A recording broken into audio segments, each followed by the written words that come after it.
Arrest ചെയ്യാനെത്തിയ പോലീസുകാരെ വളർത്തുനായയെ കൊണ്ട് കടിപ്പിച്ച പ്രതി പിടിയിലായി. കുണ്ടറയിൽ പടപ്പക്ക സ്വദേശി ജിജേഷാണ് പിടിയിലായത്.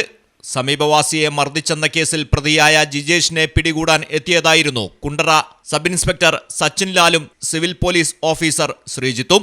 എന്നാൽ മദ്യലഹരിയിലായിരുന്ന ജിജേഷ് പോലീസുകാരെ ആക്രമിച്ചു. കയ്യാങ്കളിക്കിടെ നിലത്ത് വീണ പ്രതി എസ്ഐയുടെ കാലിൽ കടിച്ചു. പിടിച്ചുമാറ്റാൻ ശ്രമിക്കുന്നതിനിടയിലാണ് വളർത്തുനായയെ അഴിച്ചുവിട്ടുകൊണ്ട് ആക്രമിച്ചത്.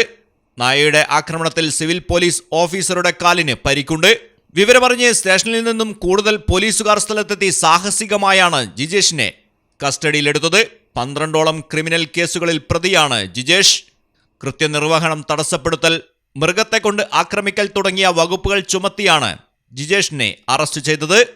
മലയാളം ടെലിവിഷൻ, കൊല്ലം. നാട്ടിലെവിടെയാണേലും കാലാവസ്ഥ എന്താണേലും സിമെന്റ് JSW കോൺക്രീറ്റ് HD തന്നെ. നാട്ടിലെവിടെയാ?